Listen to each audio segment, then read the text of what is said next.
Welcome to Perceived Reality. I'm Nadja Atwal. I have a very special guest today. Many people are a jack of all trades, but usually master of none. Well, not this guest. Welcome to the show, Cornell Bunting. Thank you for having me on the show. I actually think you deserve the title, Master of Several. I mean, I really encourage our viewers also to check out your website. I'm saying that right away, cornellbunting.com. Yes. You can spend a lot of time on that website because you are so diverse. Thank you.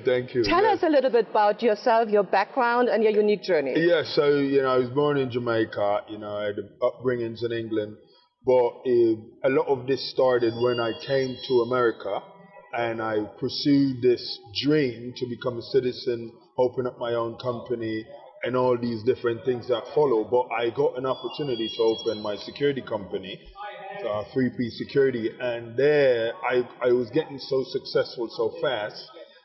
It's like I earned some enemies that didn't like what was going on, and so they paid one of the guys that worked for me to fabricate this story, and with that I got arrested and I went to jail, and I was in jail for 10 months facing 32 years to life in prison. So I had to fight that, and it took all of what I had to prove my innocence.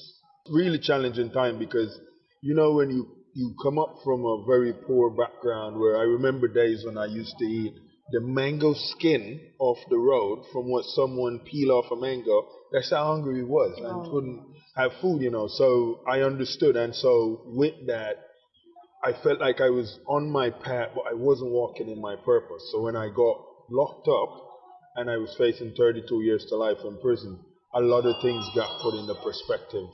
And so it just kind of started unfolding in jail when I was there for 10 months. Like, you had this gift of writing, because I used to write in high school.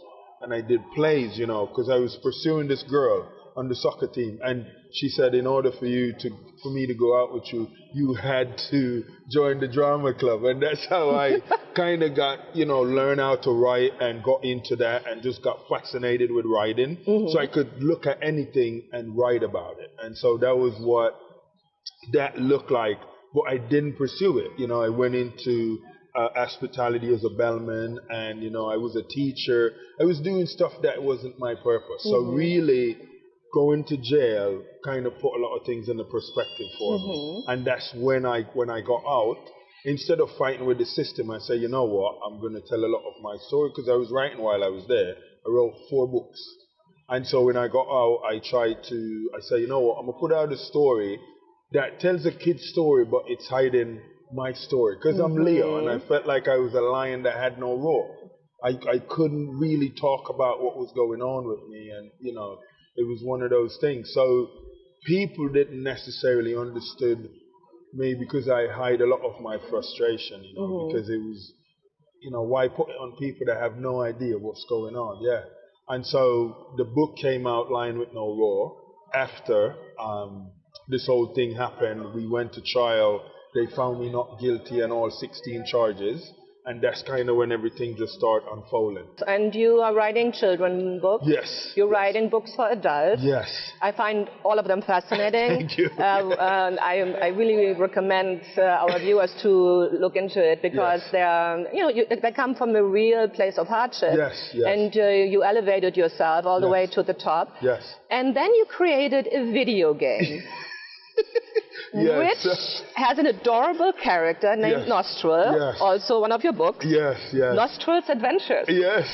And Nostril is an interesting character, very fast. Yes. Reminds me a little bit of Sonic, but cuter. Yes. And on top of that, he's on a mission, eats a lot of cheese. Yes. How did you come up with that? What was the... There's a deeper meaning behind it, because everything you do is not just for entertainment. No, it's not for entertainment. So to get everyone to understand, I have a non-profit organization called EHAS. That stands for Everyone Has a Story. And what that does, it helps to create self-reliance and a growth mindset for disadvantaged youths in underserved communities. So with the books that I've written, this specific book, Nostril Adventure, it's based actually on a story. When I was a kid, we had a mouse problem at the house.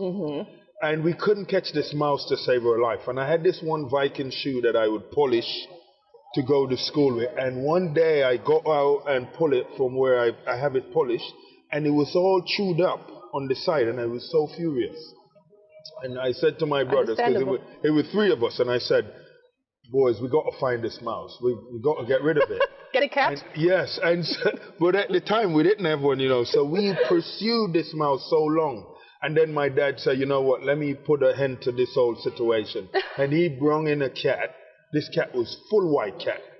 And so the cat came, we were excited. My dad was like, 24 hours, the problem will be gone. It never happened. The cat became friends with the mouse.